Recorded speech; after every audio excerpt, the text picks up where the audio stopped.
Well,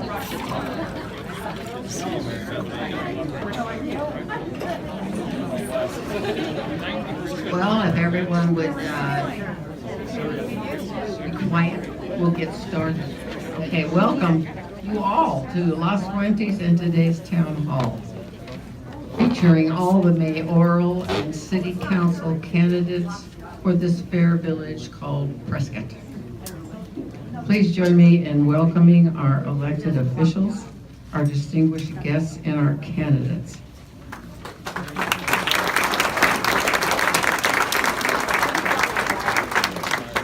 Jean Wilcox, running for mayor, current councilwoman.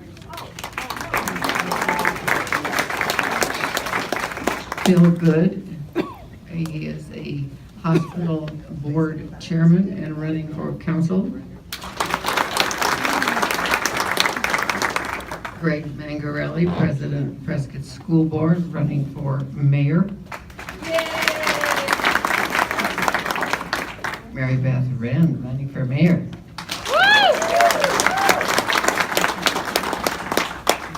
State Senator Karen Fan, please welcome her.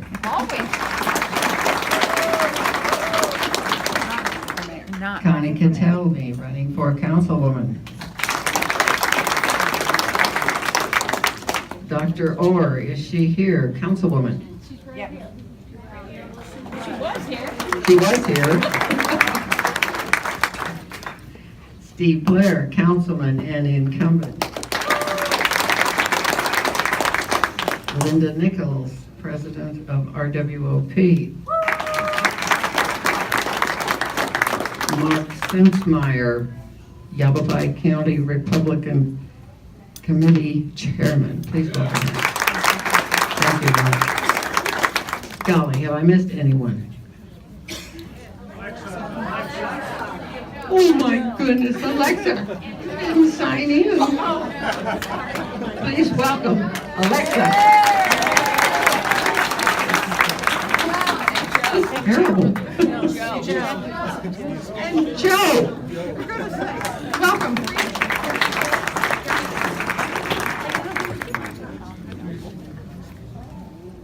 Okay, now as in the past, I'm going to repeat the rules of decorum, and of course these are Jackie's rules, and you will obey. Number one, please mute your cell phones, and at all times, the Marquess of Queensberry rules will be observed, meaning no verbal blows below the belt, and needless to say, fisticuffs are not tolerated. Now, candidates, these rules apply to you as well. Candidates, you will have 1 minute to introduce yourself and to state your view, and there will be 1 minute. I'm sorry. I had a lot of bad news today, so just hang in there with me. We've prepared queries for you, and you have 1 minute to state your view and 1 minute for rebuttals. A 15-second placard will be flashed from Bev for you to conclude your response. Oh my goodness. Then the stop placard will be flashed, meaning just that, candidates. Stop. As time allows, questions from these great people in attendance will be put before you. Audience, please be brief and to the point. Candidates likewise. Remember the 1 minute rule, not only for the candidates, but for you in attendance. At 4:50, each candidate will have 1 minute to address us as to why we should cast our ballot to favor them. And now, it is truly my pleasure to introduce you and welcome your moderator for today, and Sergeant at Arms, an all-around good guy, former council member Bob Recker. Yay, buddy! Thank you. What we're going to do is I'm going to try to keep this so that everybody has an even chance to answer all the questions, and I'm going to start here with Mary Beth on the first question. I've got a series of questions to ask, and I'm going to go ahead and ask those questions. They cover most of the major topics, so we'll leave plenty of time at the end for people to ask questions from the audience. We've had one failure now. We've got a microphone over here that's not working, so when I'm done asking the question, I'm going to hand the microphone to that table over there so they can answer. They've got a microphone on this table that's working. So we've got 1 minute for everybody to introduce themselves and state their positions or whatever you want to talk about for 1 minute, and then we'll get into the first question, okay? Ready to go? Mary Beth, we'll start with you. Hopefully that's working. Good afternoon. Thank you all for showing up and taking time out of your afternoon. I'm Mary Beth Wren. I've been working behind the scenes on issues that I think that are critical to Prescott. I drafted the preliminary legislation for the structured sober living homes, and I am now currently going around the state lecturing on PSPRS, educating state legislators, mayors, councilmen on the gravity of this problem. Briefly, my background: I have a bachelor's in English with a minor in economics. I have a law degree and a second law degree, it's a master's in taxation from Temple University. I believe I have the passions, the ethics, and really truly the desire to continue to help this community as I already have. Thank you very much.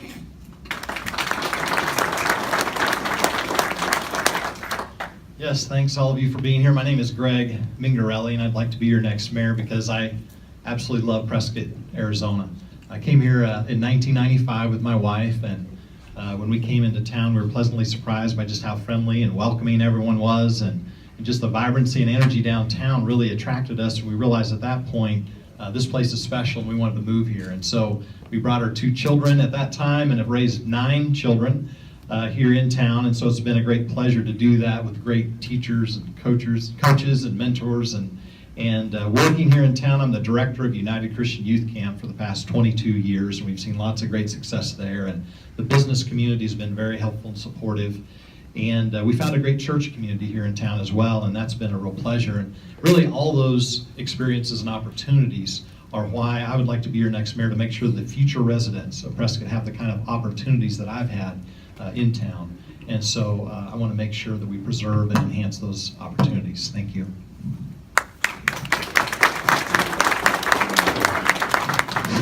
Well, I'm Jean Wilcox. I've been on the council 4 years, almost, and I'm at the end of my 4th year.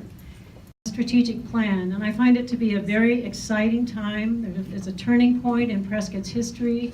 We are beginning to see a lot of things that will happen in the future, and I want to be part of that. I have a vision for the future that means opportunities for young people and a continued wonderful place to live for old. Grew up in the Army. My dad was a chaplain. We moved to many places, 9 states, 2 foreign countries.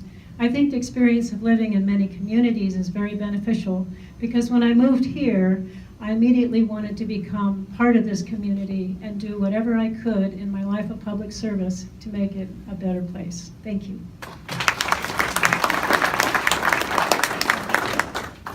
Hi everybody, my name is Joe Vichica. I was born in Pennsylvania. I came out here in 2012 to attend Embry-Riddle.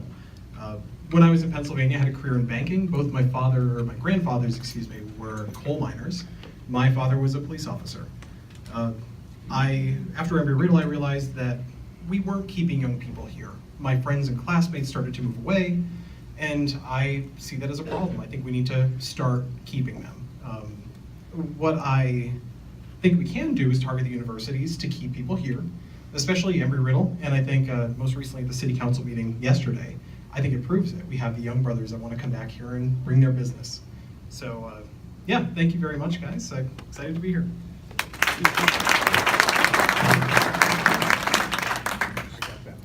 Good afternoon, everyone. Thank you for joining me on this monsoony afternoon. Thank you for being here, and more importantly, thank you for being civically engaged. My name is Alexa Scholl, and I'm running for Prescott City Council. I'm running for City Council because I feel that it's time for someone new with fresh ideas to be on our council, and I feel that there's no better candidate than myself to bring the fresh perspective to our council. I'm a Prescott native. I've been civically engaged the majority of my life, and most importantly, I have a deep love and passion for the community that raised me. I have lived here my entire life and intend on living here for the rest of my life and raising my family here. I'm open-minded, and I'm not afraid to listen to and to consider those opinions that are different from mine and challenge my own. I feel that I'm uniquely qualified to serve on our city council, and I thank you again for being here this afternoon. Hi folks, my name is Phil Good. I have a bachelor's degree in biological sciences and a master's in business administration. I spent 35 years in senior healthcare management, dealing with large fiscal budgets, staffing, and dealing with government and state regulations thoroughly. Ever since I became a resident of Prescott, I've been deeply involved in the community organizations.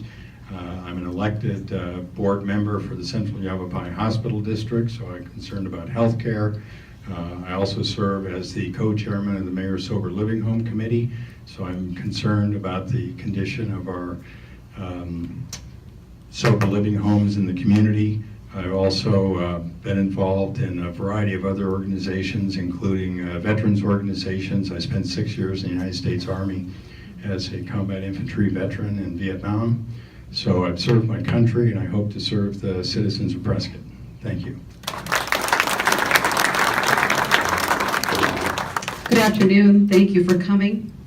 My name is Connie Cantelmi, and just like Jean, I'm an Air Force brat. My parents retired here 30 years ago, actually longer, 1970s. Beyond that, I'm a businesswoman. I ran a successful business company for over 35 years, a design-build company that I started and built. In addition to 3 other companies, I'm getting ready to open up a new one here in Prescott called the Prescott Wedding Chapel. I believe I'd like to be a part of a new city council that has a little different vision also. I'd like to have a vision leading towards economic development, retaining our youth, preserving our historic character of the downtown, and believe it or not, I'd love to be able to elevate the tax base. We have a lot of debt right now we need to pay down. It'd be wonderful to be able to do that in the downtown area. This is where 70% of our income comes from the tourism, and I think we need to enhance that and keep our kids here. Thank you. Good afternoon, everybody. I'm Steve Blair, Prescott native, which means born and raised. They haven't thrown me out yet, but could be close. I have 2 kids that I raised here in Prescott. I have 1 wife. I am only one at this time. I graduated from Prescott High School, graduated from Yavapai College, played on the National Junior College World Series team, and went to Arizona State University and graduated with a degree in architecture with landscape management. Loved Prescott, got involved right out of high school on the Parks and Recreation Board. I've been on the Planning and Zoning Commission for 4 years too as chairman, and I'm serving my 16th year as city councilman. Reason I am asking for your vote again is because I feel like I still have the energy for this community. I want to give back. I've seen the past, I understand the present, and I think I have a vision for the future, so I would appreciate your vote. Okay, thank you very, very much. We're going to start with Greg on this question. It's a very easy first question, and here it goes. Have you served on a city committee or commission? And if the answer is yes, which ones and for how long? And we'll go right down the line and end with Mary Beth.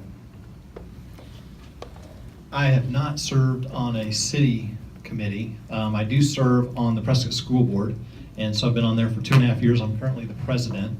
After having lived here for about 19 years, I felt like it was time for me to get involved in my community, and I've been involved in the schools in different site councils and those kinds of things, but I felt like I wanted to step that up and be a volunteer public servant in our schools. And so it's been a real pleasure of mine to be on the school board and to serve there. We've seen a lot of great success in our schools, and very encouraged by what's happening there, and really enjoy working with the children there in the schools. I have been on the city council almost 4 years, as I said. I was elected in 2013, and I got the most votes of any candidates in that whole election, including Mayor Kirkendall. As a city council member, of course, I'm a liaison to a number of committees, and the Library Advisory Commission is probably my favorite because I love the library. And I think that experience really gave me a good feel for how city operations work, who's who, how the budget process works, what questions to ask, what the issues are, and that prepares me the best, I think, to be the best candidate for mayor of this city. Also, prior to being elected to the council, I was interim city attorney for about 7-8 weeks, and that gave me an inside view of City Hall from a management perspective. And I saw an organization, I have to stop. Thank you.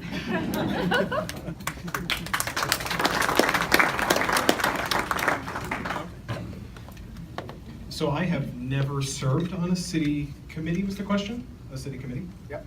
Never served on a city committee, but growing up with my dad, I would sit on his knee and drive the steering wheel of the police cruiser while he used the gas. And Boy Scout meetings, we had the borough of West Wyoming back in Pennsylvania. Our Boy Scout meetings would follow the borough meetings. So I got to be pretty involved with seeing what's happened for the borough at least. Yeah, that's my experience.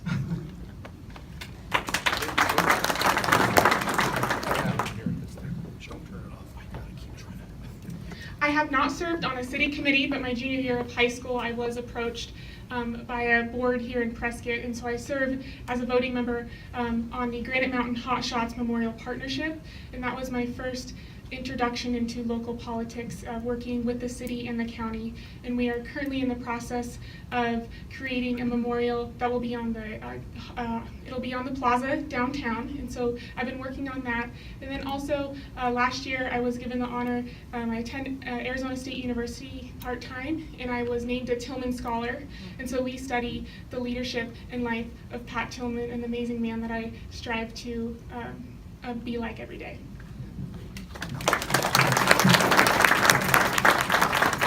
I'm currently serving on the city's Planning and Zoning Commission, so I take a very serious look at our growth issues, how projects impact our general plan, and I'm a proponent of very modest growth in the city until we have a more cohesive long-term water management resource plan to deal with anything more than modest growth.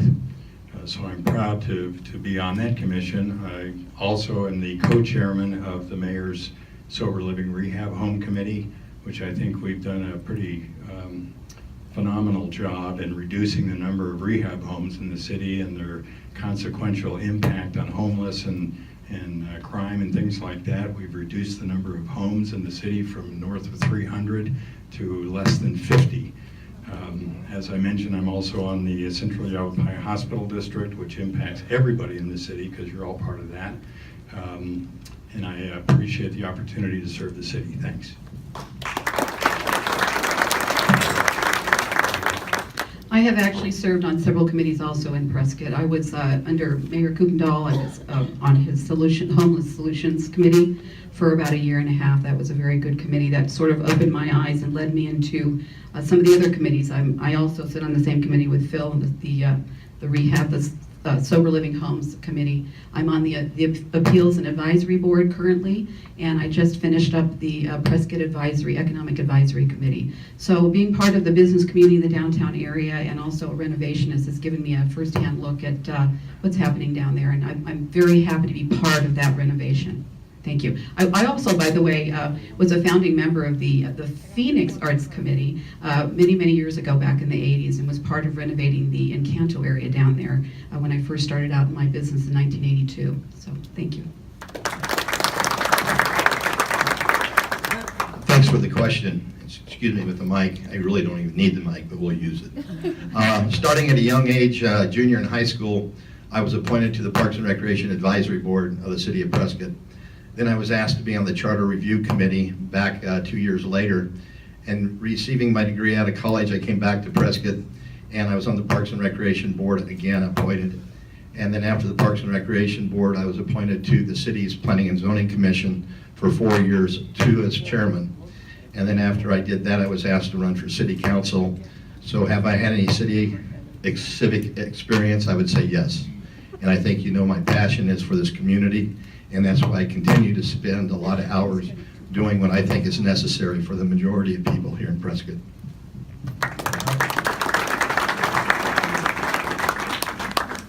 I have never served on a committee in the city, but I literally have spent thousands of hours on the two top critical issues in this town. I worked with Representative Campbell's ad hoc committee going back on the sober homes from 2 years ago. I made inroads with the recovery home industry, literally spending hundreds of hours traveling back and forth to Phoenix. As I said to you earlier, I drafted the preliminary legislation for the structured sober living homes, sat down with Legislative Council in Phoenix. As far as the PSPRS, I have over 2,000 hours of research, writing, and I'm now lecturing on the topic. I did this all because I saw a need in this community that I thought was unmet. And I wanted to educate you, I want to educate politicians, and I really wanted to educate the rank and file, because I think an informed electorate makes the best decisions. Thank you.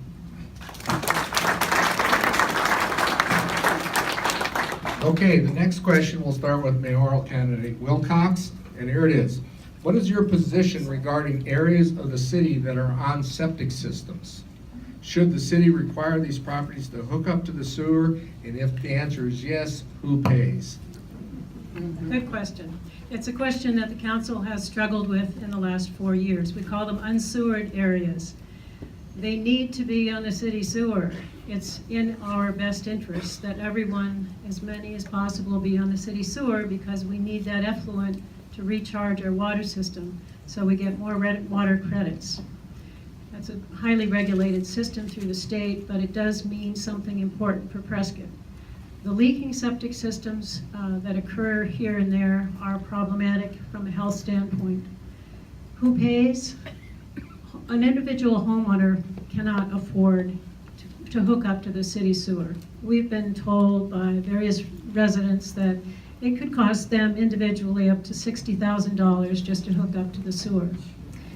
My idea would be to form a citywide or countywide improvement district to incorporate all of those unsewered areas, and they would be assessed a partial assessment to which the city could contribute the connection to the city sewer system. So the house that I grew up in Pennsylvania was a 1800s old colonial house. It had a coal stove, and it was not connected to the sewer system. And when the borough did require us to connect to the sewer system when I was really young, and I think it cost us about 15 grand to do it, and it came out of our own pockets. And it was really tough on our family. And I think we do need to be connected to the effluent system. It needs to be done, especially with water conservation here. If we can find a way to work with the homeowners to be able to do that, maybe even a subsidy from the city, if we could find it in our budget to do that, I'd be for it. Just knowing how difficult it was for us to make ends meet when we were trying to hook up our sewer system. Thanks.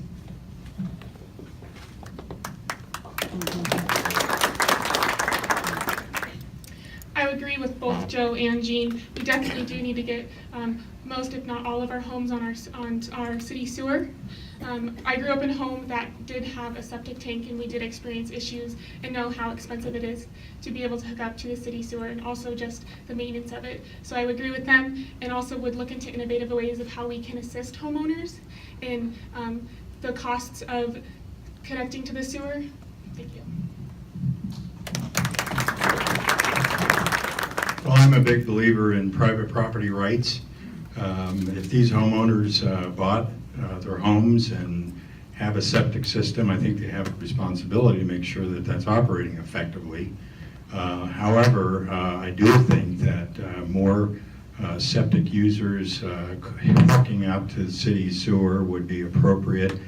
We currently have 41 special districts existing throughout the county. This would be a perfect example of a improvement district that could be created. All these users could work in total and reduce their unit costs for connecting rather than individuals connecting.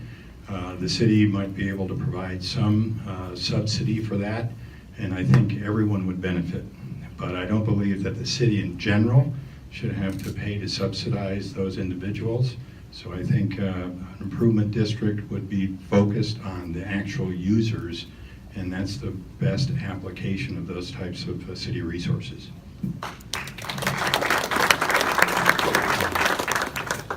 As a builder, this was a subject I had encountered many, many times. I built in rural Cave Creek at the time, and where there was no choice. We had to put in septic systems. They've come a long way. I think they're very efficient. Although I am in favor of anybody in town, obviously, hooking up to the city. I understand that there are grant funds out there. There are different community environmental groups that have money to give. I would love to be able to look into that, sit down and investigate that, and probably prioritize.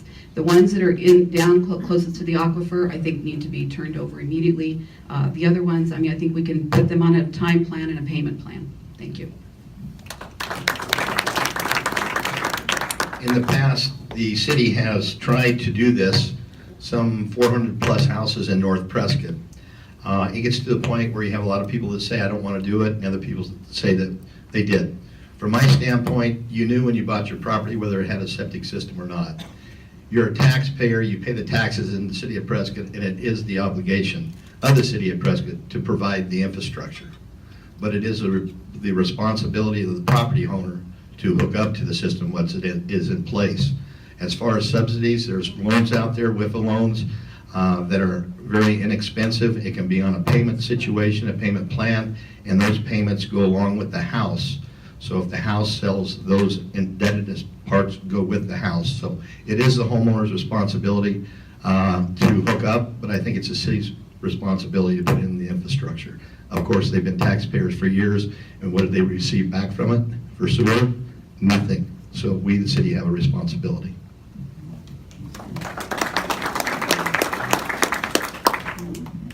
I guess hell might freeze over. I'm agreeing with the Democrat here. I totally agree with what Jean said. She nailed it. We really do. I think when there's a health hazard, we absolutely have to make people hook up to the city sewer. And Steve's correct too. There's some loans out there available, and Phil's correct, and Connie's correct. There is a way to do this correctly, and I think there is proper property rights, but we do have to balance the health, safety, and welfare of the neighborhoods. And under police powers, the city does have the ability to come in and force people to hook up when there's health concerns involved.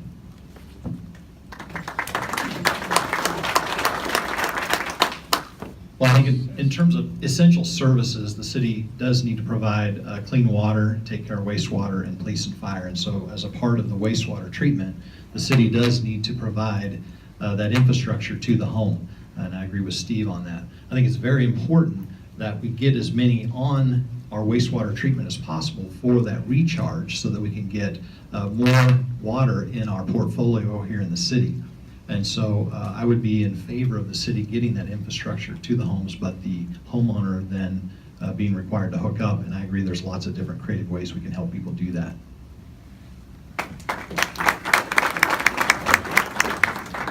All right, next question. Joe, you're up. And of course, Joe, you get the big question of this round of elections. Right. Proposition 443, for those who don't know what 443 is, it's the funding of the police and fire retirement plan. It's called, I always get this wrong, PSPRS, and you probably read about it, heard about it. So we're asking the people running for mayor and council what their position is. So the question is, this is a two-parter, so I'm going to ask the second question after everybody has a round. And the first question is, are you a yes or a no on Proposition 443, and why? I am a yes on Proposition 443. And the reason why is because I think a lot of people are forgetting the human side of 443. My father, no, he was a police officer. He was shot in the line of duty. And he now relies on the pension he receives now that he's retired. And it goes a long way for the work that he put in. Worked his 21 years in the police force. Really tough job for the city of Pittston, where he was. Right now, there are police and fire here that are scared to tell people that they're police and fire because they're worried how people will react to them because they're on the pension system. And I think that's part of it that we don't see. I mean, obviously, the $80 million that we have in a deficit, I think, is something that we have to pay down. We can't let it linger any longer. Let me interrupt real quick before you Yeah. get. Thank you. I forgot to mention, I'm sure you know, but I forgot to mention that a yes vote is a 0.75% addition to our sales tax. Okay, sorry, thank you. I support Proposition 443, and I support 443 because I feel that if the city does not find an alternative source of funding for our $80 million unfunded liability, our council will have to continue to make cuts to those services funded out of the general fund. And those services are our public safety services, our library and park services. And those are quality of life services that our Prescott residents want and also deserve. And also, as a fierce advocate of our public safety personnel, I feel we owe it to them to be making our payments. It's their livelihood at stake. With that being said, I acknowledge that PSPRS does have systemic issues that do need to be addressed and reformed, and I will advocate for continued reform at the state level in addition to the sales tax passing. Thank you. I think I'm the maverick up here. I do not support this proposal. In my opinion, it's poor tax policy. It's not written in a way that will be concretely used. It's deceptively marketed. The timing is bad. We've got our state legislatures trying to engage the legislature in reform. And while if cities continue to tax themselves, there's going to be no pressure for any legitimate reform to be made. It's a fundamentally flawed system. It will collapse the way it's currently structured. And to throw good money after bad and expect this to solve the problem is a pipe dream. So the timing is bad. I'd like to see it written in a different manner. So I don't support it at this point, and I certainly support the right of our police and fire to have these pensions, and if reform comes, those pensions actually will be there in the future. Without reform, they won't. So I support those police and fire probably more than anybody if you see this issue in the long run. Thank you.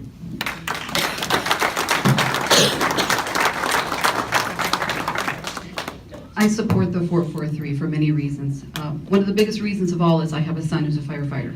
I have 3 wonderful grandchildren, and that is a promise that we made to these men, these policemen and these firemen, and we have to do it. It wasn't their fault, but it wasn't our fault either. If anybody's to blame, I think we need to go after the board. There's something seriously wrong when the fund managers make $161 million and the fund makes $60 million. That's criminal in my mind. So we need to let Noel Campbell and David Stringer do their job, but I believe that none of us has a crystal ball, and we have to fund this retirement system for these guys. Thanks. Yes, I support it 100%. And I believe we're working on it at the state level. I shouldn't say we, but the representatives are. But the city of Prescott has an obligation to pay down our debt. I took an oath of office when I became a councilman to live by the rules of the land and the Constitution of the state of Arizona, as well as the city of Prescott. We have a debt to pay, and we need to pay that debt. The bottom line to it is, I don't want to see the backside if we don't have 443 pass. And that backside is closing down the library again, shutting down a fire station. We have a Savers grant that we hired 5 new firefighters. That grant goes away in 2 years if we don't pay for it. Now, this is not the skies falling and Jack and the Beanstalk or anything else. Stupidity is to do the same thing over again. And this council had to cut those services to pay our debt. And the bottom line, I want to be a politician, a voice of the public, and not a butcher in the city of Prescott.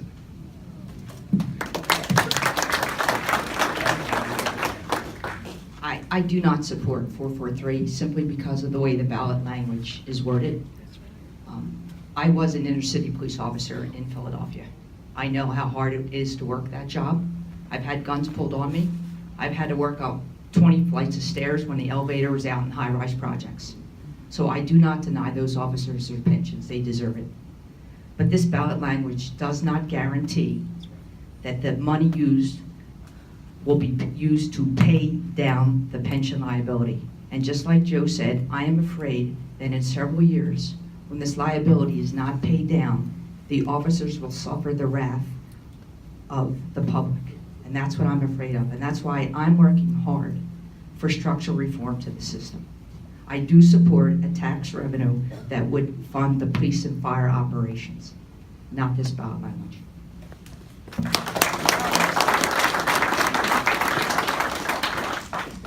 I support Proposition 443 proudly.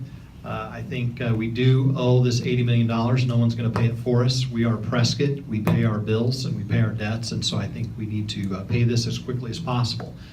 I don't normally like to support new taxes, but this tax, being only a 10-year tax with just a 10-year window, is a smart way to write it. I also see in the language where it says that it is dedicated to the unfunded, paying down the unfunded liability. Furthermore, I think we have a responsibility in city government to provide public health and safety, which I spoke about earlier. And I think it's very important that we understand that all of the money, in my mind, in my view, all the money that we've been dedicating to the paying down the unfunded liability from the general fund should go to paying that down, as well as the new tax. I think if you do that, you're going to see this get paid down very quickly, and that's why I support 443.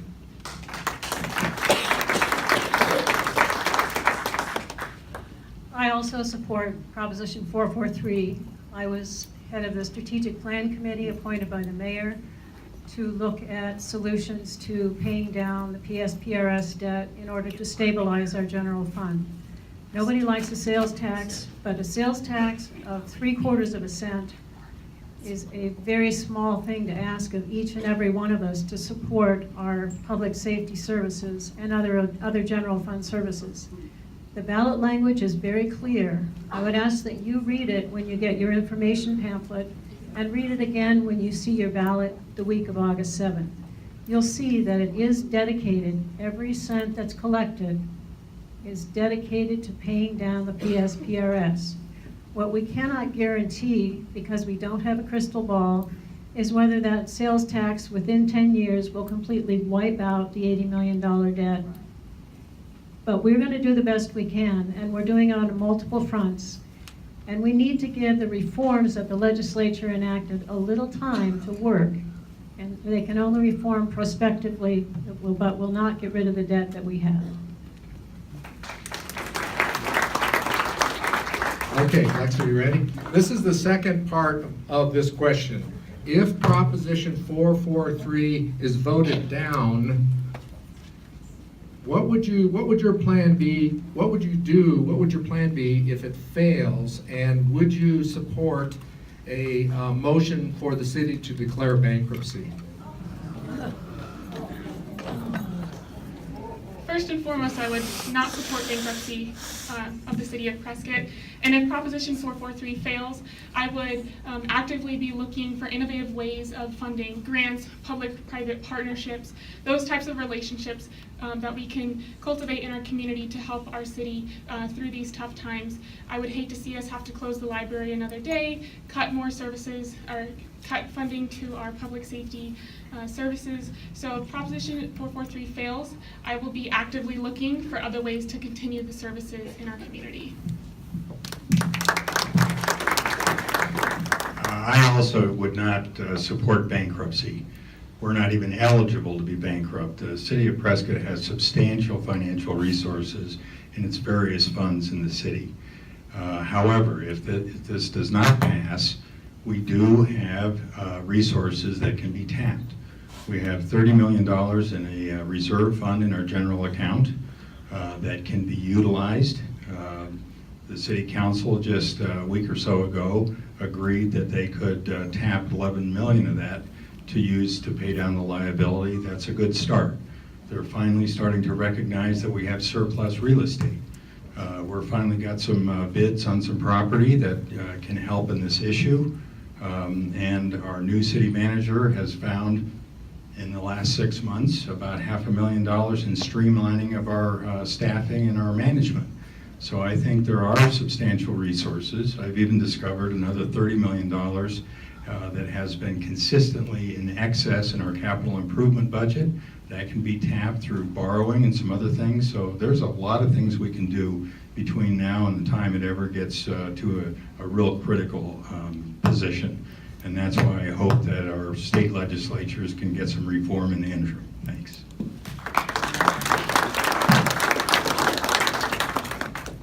If 443 doesn't pass, I think everybody in this room would agree we're going to do exactly what it takes to make sure, and he's absolutely right, we do not qualify, we are not eligible for bankruptcy, we are not insolvent. We're actually a pretty rich city for what we have with 40,000 plus people.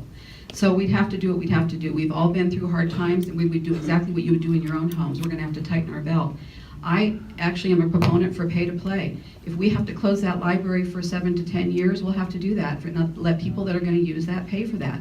There are different ways that we can do this. The library isn't something that I use. I understand that it's a very, very important part of the downtown area. I wouldn't want to see it go, but bankruptcy is not a good option. Thank you. In Prescott, we have enterprise funds, and those are for water, sewer, trash. Those are solvent funds. They cannot be tapped for anything other than that primary use.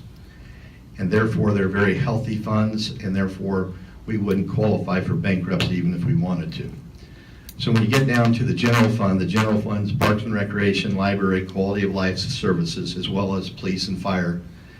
And you can only imagine that through the state's initiatives that we are not allowed to tax police or fire, and that's why we do not have secured public safety funds. So if the state wanted to do something that was valuable to this community as a chartered community, is release the hold around our neck on our taxes so that we can charge impact fees and fund our police and fire outright without having to go through this process every election cycle. And that's one of the major problems. So I'd hate to see services diminished in any way, but if 443 does not pass, that's reality, and that will happen.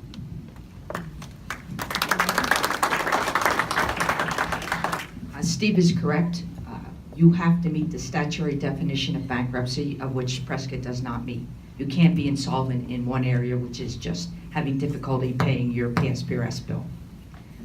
My plan B, as I already alluded to, is I would go before the voters, if elected, the very next day, and we have to, what I would support is a sales tax to fund the police and fire departments. When people dial 911, they want the police and fire departments to show up. I believe, if it does not pass, I believe it's because 443 was poorly marketed. I do believe it's the ballot language is poorly worded. So, but I do believe that people do want the police and fire department to be fully funded. And I believe a sales tax to fund the police and fire operations would pass in the city. And that's what I would support, and that would be my plan B.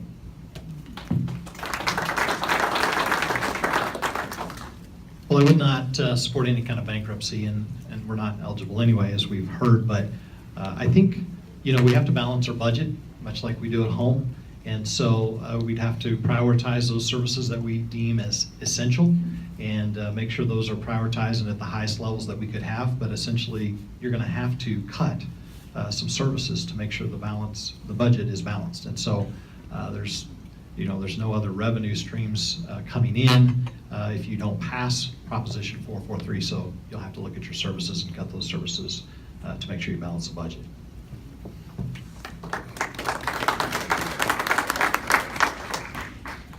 I do not support bankruptcy for all of the reasons that everyone else said. We don't qualify, it would cost us more than it would save us, it wouldn't get us out of the pension debt, and it would ruin our credit rating for the time that we need to go back and borrow money for other capital improvement projects. Plan B, if Proposition 443 fails, which I don't think it will, but if it does, we go back to the voters again with a different plan. We have very limited ability to raise taxes in this community as a city in Arizona. Our property taxes are among the lowest in the entire state, and we're stuck there. We can't increase them by more than 2% a year. So sales tax is our only option.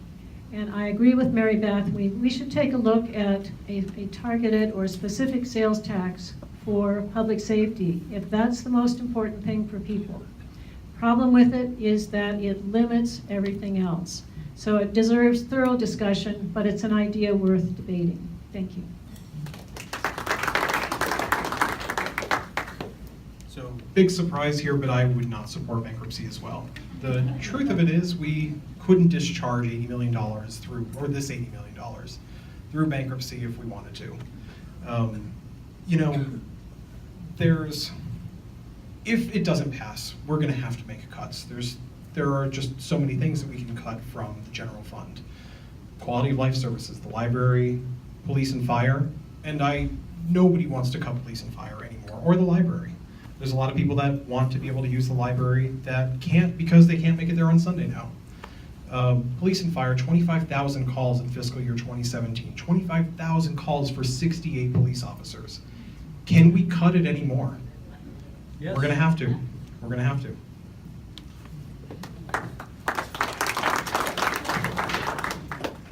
All right. Mr. Good, here comes another question. Every mayoral and council race, we always discuss development of our airport and how to attract businesses and industry to our area. What are your thoughts about these two issues?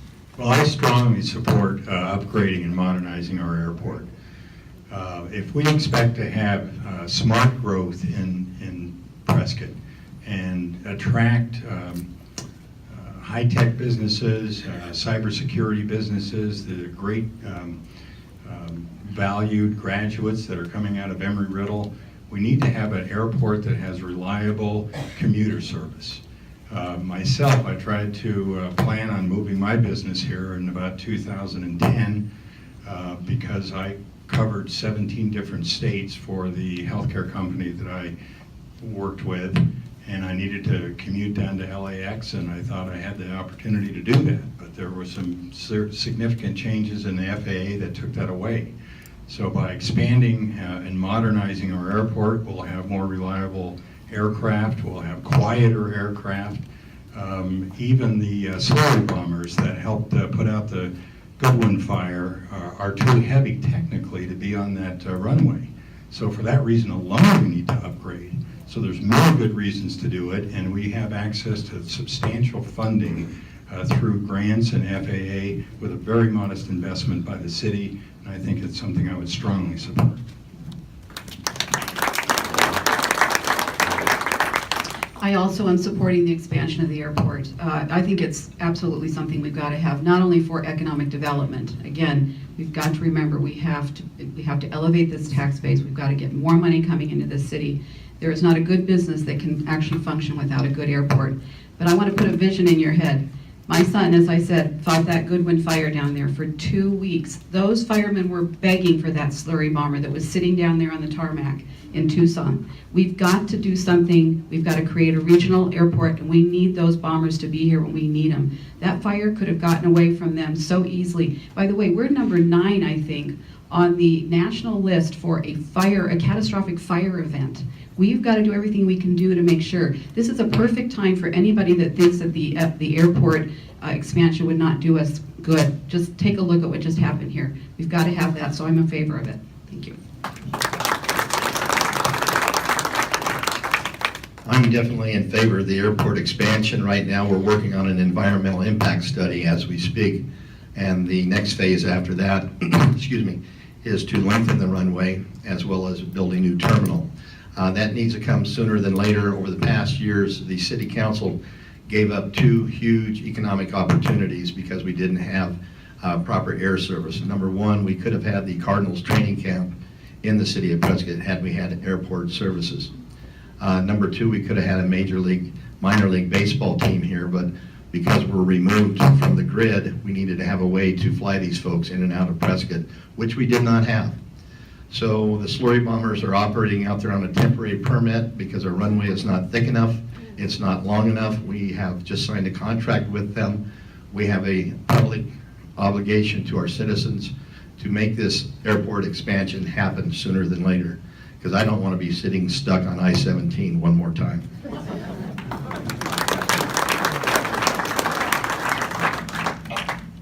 Like the rest of my colleagues here, absolutely support the expansion of the airport. But here's the bottom line. With what's going on with our public pensions, we cannot sales tax or invest our way out of the problem. We absolutely have to expand our tax base. And the only way we can do it, the expansion and the regionalization of our airport is critical to that. We have such incredibly bright students. In Embry-Riddle, they're actually the brighter students come here than the Daytona campus. And it's just not Embry-Riddle, and we have Yavapai College, we have Prescott College, the campus of NAU. It is a shame that Prescott has been exporting the best and brightest. And really need to keep these kids here. And we can have their research and development of the cybersecurity or the Microsoft, all these, we can open the satellite campuses here, but we cannot have it done without these CEOs being able to come in and go back to their main offices. Airport expansion is critical to all that.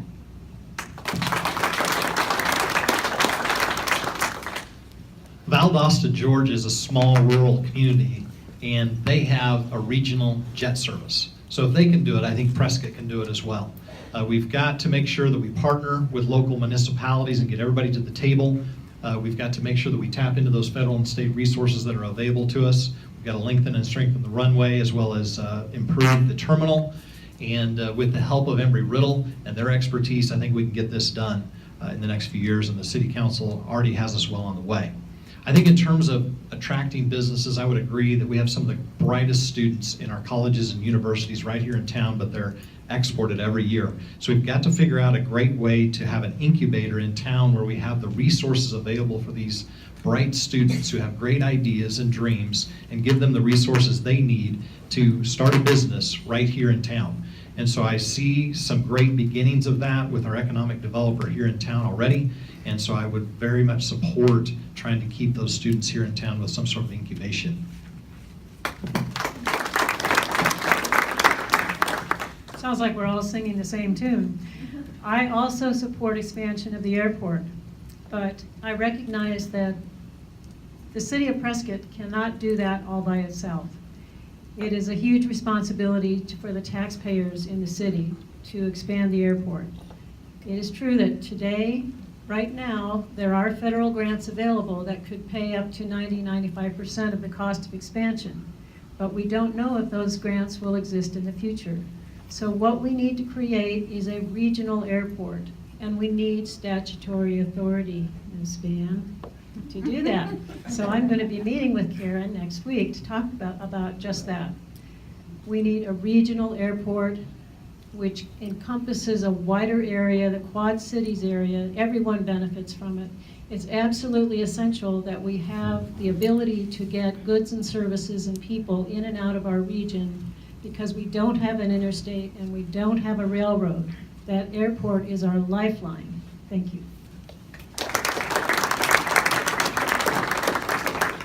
So when I started flying, I was flying at a really dinky airport in Pennsylvania, and there was actually 2 rivets missing in the floor of the airplane. You could see the ground when you'd fly around. Coming here, world-class education at Embry-Riddle. Some of the best and brightest students from all over the world come here to Prescott to learn how to fly planes.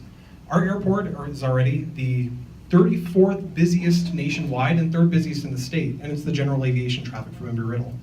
I support expansion of the airport. I see it as an engine for economic development for the future of the city of Prescott. I think we could target Embry-Riddle to try to bring business in here. As we're growing the airport, making it better for people to fly in, CEOs, executives from high-tech companies looking to come and invest in the city of Prescott, I only see it as a good thing.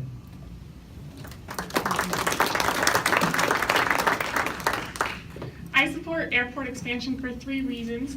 Number 1, for public safety, as previously mentioned, with the Goodwin fire and other fire threats around the area, we need to have our slurry bombers in full capacity at our airport.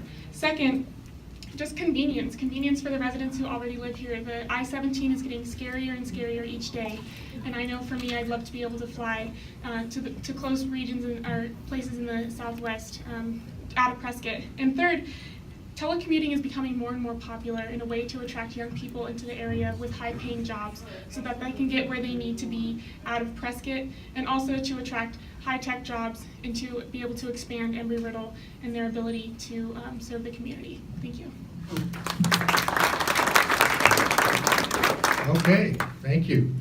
Ms. Can't Tell Me, ready? Yes. Here comes another question. Prescott has an ongoing agreement with Salt River Project to not impact the Verde River when Prescott pumps groundwater from the Big Chino Aquifer. Since importing additional water is imperative in order to reach safe yield in the active management area, which Prescott is in, do you support the pipeline project? Yes, I actually do support that. I think it's foolish to think that we're going to stop people from coming to Prescott. We've got to manage this problem. It's not a problem, actually, it's a good thing. But we do have to manage the water. I'm completely 100% in favor of the pipeline and that 5 million gallon retention that we're going to hopefully have. I was telling somebody this morning an interesting thing. Again, as a builder in the downtown Prescott right now, the groundwater is at a 40-year high. I have literally had to, I have not personally, but I've had my team install 4 sump pumps recently in the last 6 months. The water is literally coming up out of the ground. That is cyclical. When we have these periods of, lots of water there and the water table being so high, this is when we need to start to fill these aquifers and fill these holding tanks. There's not always going to be years that we can do that, but I think if we had this thing ready to go, we ought to be able to do that without impacting the Verde. And that doesn't have to happen overnight. This could be a very slow trickle. Thank you. Yes, I do support pumping of the Big Chino. And I support it for a lot of different reasons. Safe yield is a huge thing, but I want people to know here in the city of Prescott, we're pumping at the present time less than we were pumping 10 years ago. With more people coming into the community, we're pumping less because our conservation efforts have been so good. I think we need to continue to do that, and I think by having wells out in the Big Chino that we can alternate the different pumping sites and not take it all out of one. We're moving that load around in the aquifer. And I believe that the Verde is important to me. As a Boy Scout leader, I took a lot of kids down the Verde over the years, but I also think there's a huge responsibility for Cottonwood, Camp Verde, and those people on the Verde watershed to do vegetation management and also reduce the number of people that are pumping out of the Verde to feed their fields out there. So it's a mixed responsibility for everybody. So if we all do our share to conserve, we can make it happen and it'll be good.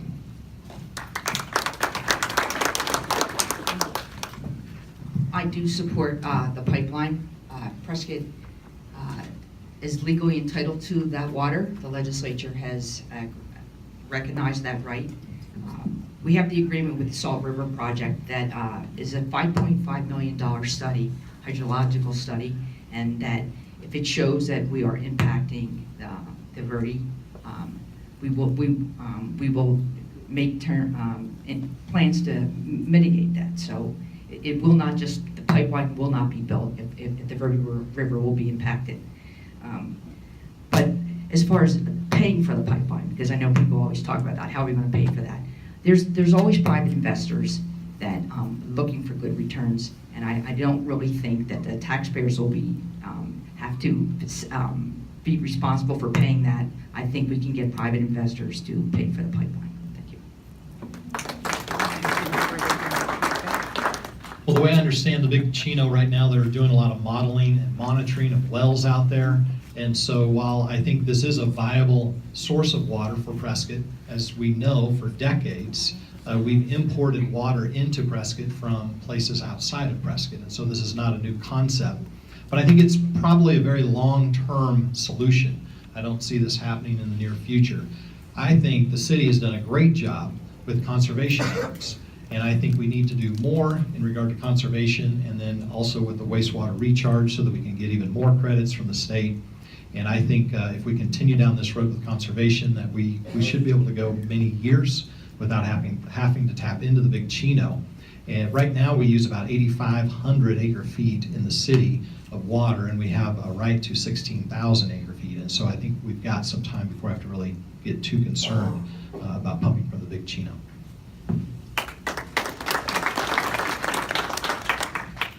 I'm opposed to pumping from the Big Chino if it would impair the flow of the Upper Verde River, the last free-flowing river in the state of Arizona, and impair the ability of the downstream users against their rights. And if we can't figure out a way to mitigate the drawdown of the water, We're still studying it, and I think the science is not yet in our hands for us to be able to make a determination as to whether or not that pipeline should be built. It's probable that it could be, but we just need to understand it better. And as time goes on, we'll get better science. We'll complete that study that Mary Beth referred to, and I think we'll get better answers. The pipeline is built into the state regulatory system to meet our goal of an assured water supply by 2025, which I don't think we're going to meet that yet. So we still need to keep working on it very aggressively. Thank you. So as of right now, I do not support the pipeline for two reasons. I think we need to wait and see, as Mary Beth said, when the study comes back in about 2020, we'll know exactly how much it will affect the Upper Verde River. If it does, then we have to figure out how to mitigate it. The other part of that is the cost. There's some crazy estimates on how much it should cost to build it, plus some of the cost will be, Prescott Valley owns some of that as well, for the cost of building the pipeline. So I vote to wait and see. 2020, when we get the study back, we can decide further.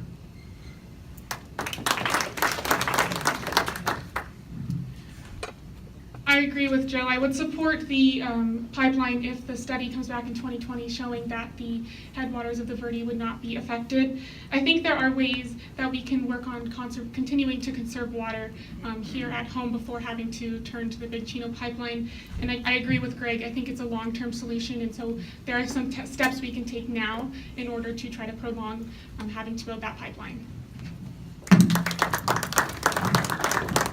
Well, I support the Big Chino pipeline conceptually. We do have to wait until the Salt River project study is completed to find out if we pump from the Big Chino, whether we'll be required to mitigate that pumping. And what does that mean? That means the difference between a single pipeline or a double pipeline. So the estimates are approximately $150 million for a single pipeline, and I think we can all do the arithmetic. If we have such a problem dealing with an $82 million unfunded pension liability, where the heck are we going to get $300 million? That should be a long-term project, and I think in my experience, most of the cities, whether it's Chino Valley, Prescott, the county, we all seem to be making decisions that are in the best interest of those locations, and sometimes at the damaging our region in general.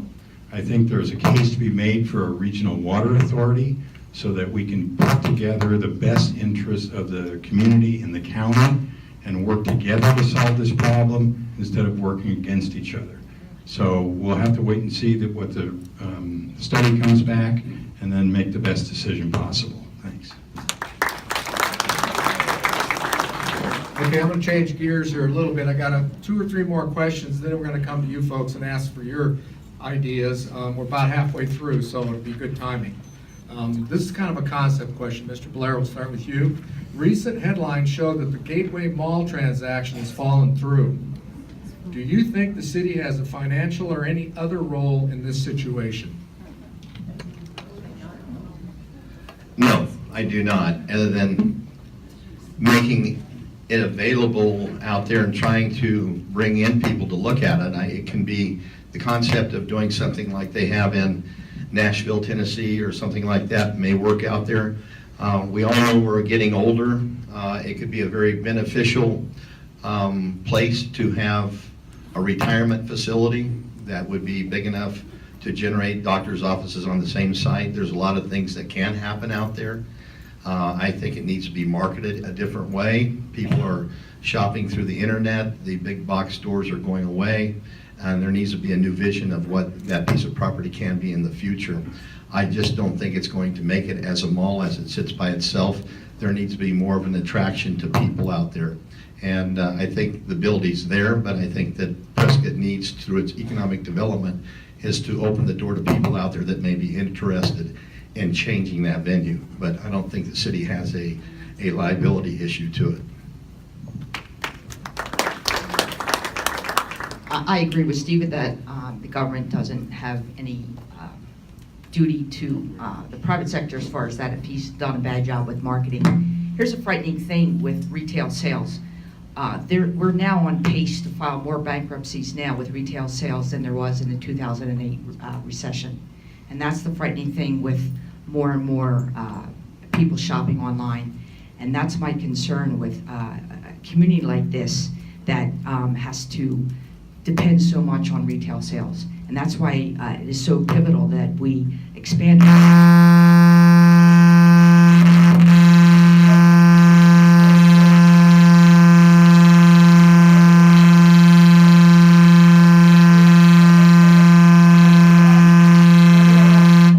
Sorry, folks. I did. Time's up, Mary Beth. You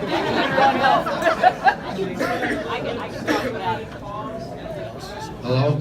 Let's try again. I'm not touching it. It's a weapon.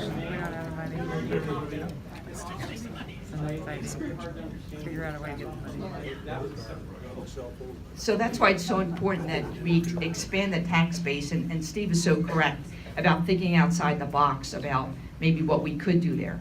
But as far as the city owing a duty to the mall or mall owner, absolutely not. Bravo.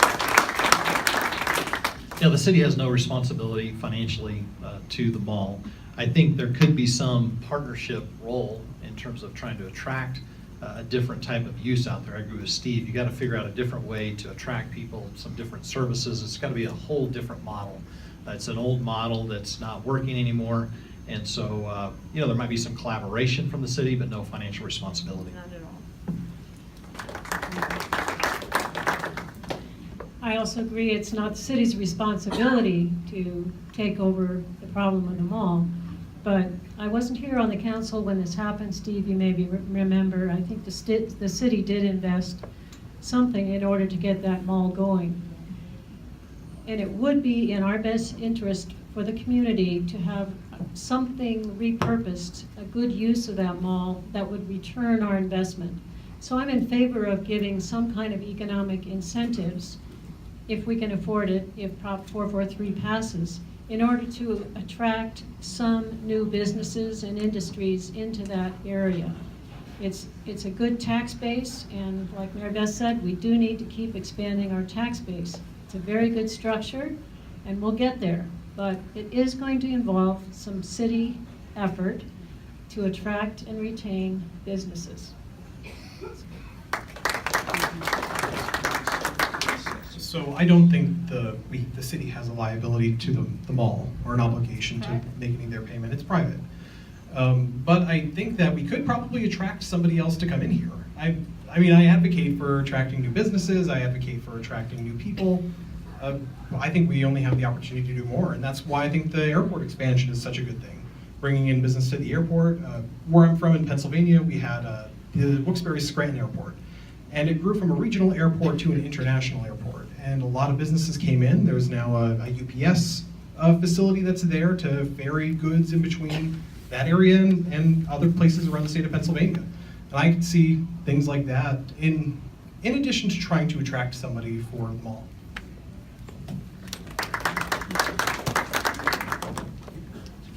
Breaking news, I also agree with everyone else.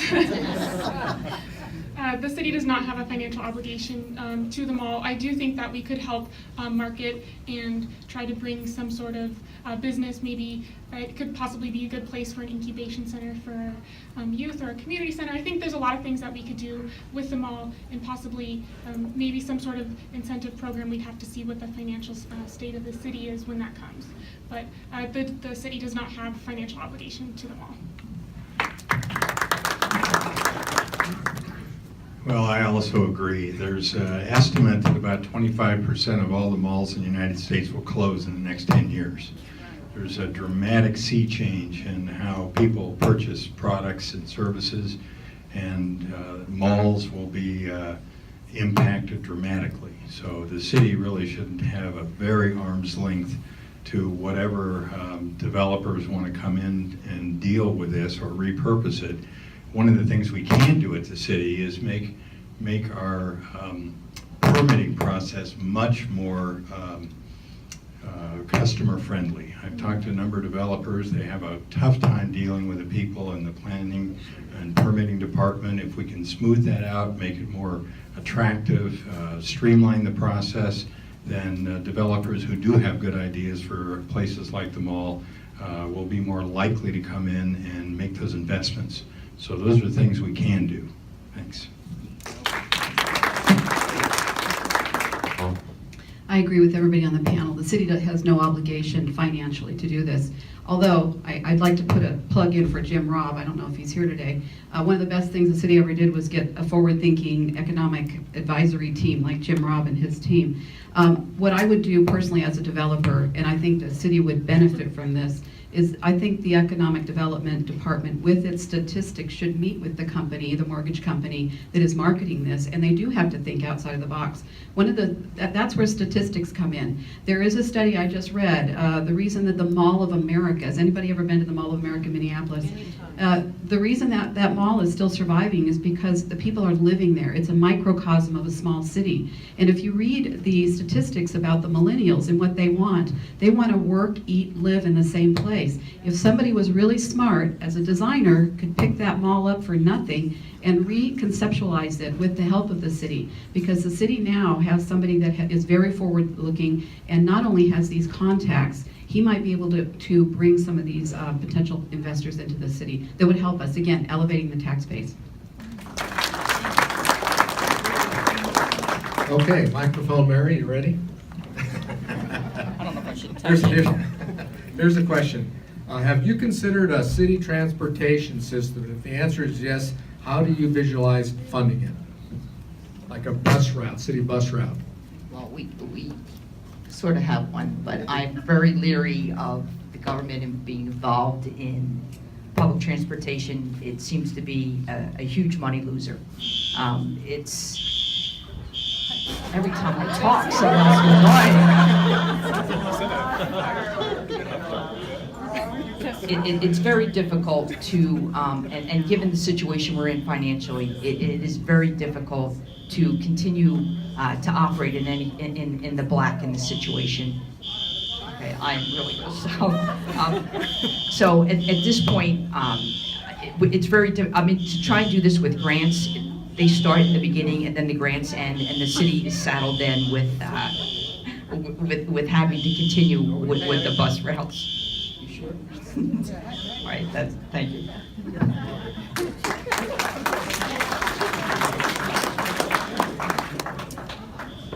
I haven't really put a lot of thought into public transportation here in the city. I would agree that we don't really have the resources. I'd be very focused on making sure that we preserve those essential services, public health and safety services that we need in the city.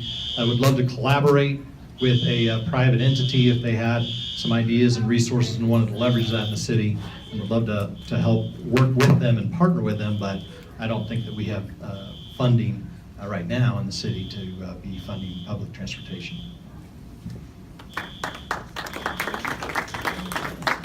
When I was a deputy county attorney in Coconino County, the county had a transit system that was paid for by the county taxpayers.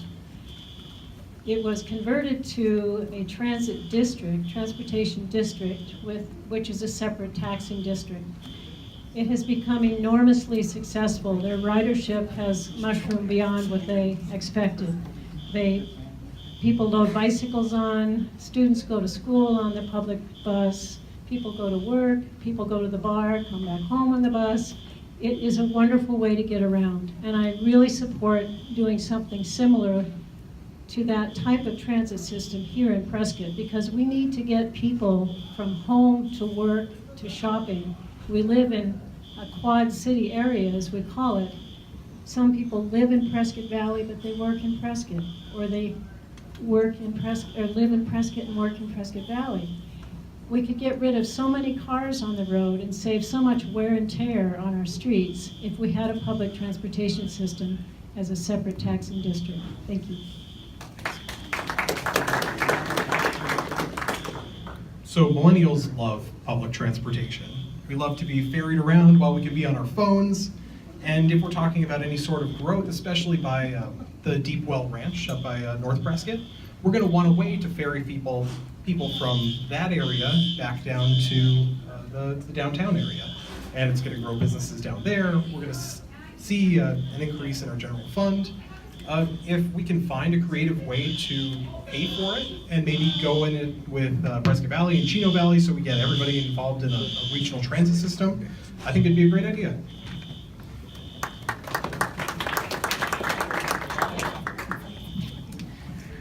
I would love to see some sort of public transportation system here in Prescott.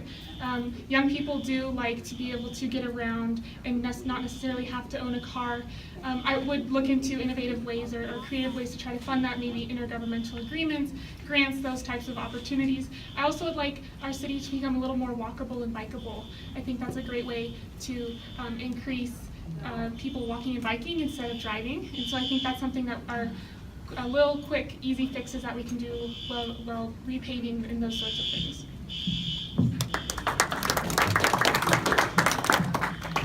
We need to subsidize communication systems here in Prescott. I wouldn't be in favor of this. Every public transportation system in the country has been extremely expensive to build and always requires substantial taxpayer subsidies. We're seeing another big change in transportation with the expansion of Uber and Lyft and these other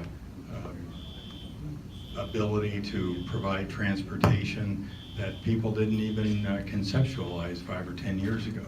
So let's get real. We're not going to be talking about a public transportation system with the challenges that we have both in PSPRS, Big Chino Water Ranch, and things like that. So. Get back to me in 10 years. Thanks.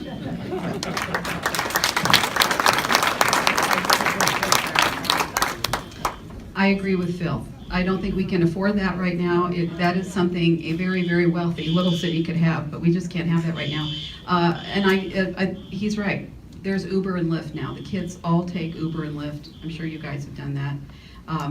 And the other thing on the public transit, again, I'm a study person, I love to investigate things. There's a rise in crime on the systems nowadays, and a lot of people are very thankful for Uber and Lyft. If anything were to happen in the future, I think it should be privately run. Maybe they can partner with Uber, but I don't think we need to be paying for something like that right now. Thank you. You know, living here for a long time, I never thought I would say I'm closer to 80 than I am now, but the average age in Prescott is not below 30. And we have to keep that in mind. Number one, you have to get the people out of the house to the bus stops first, and that's difficult. I can't support it. One thing I can tell you, just because history revolves itself to the fact that we have these facilities like Las Fuentes, they have their own transportation system. Alta Vista has their own transportation system. The private sector out there moves people very, very well within our community. The Pioneer Home, you look around, we have more vans on the street that are moving people. Steve, just a moment, please. Jackie? More news. Thank you all for coming. We need to go upstairs, and actually, I think we have to evacuate. I'm very sorry. Wow. Very sorry. Thank you for coming. So it wasn't a false alarm. Take your time, folks. Just Plenty of not time. It's probably just If everyone will listen for just one moment. He will come and get us if we need to evacuate. I was told at the counter up front. yeah? Yes, it was. That's why I left. You may go up the stairs. It is in the assisted living facility where the problem is, that they have asked us to evacuate. Thank you all for coming.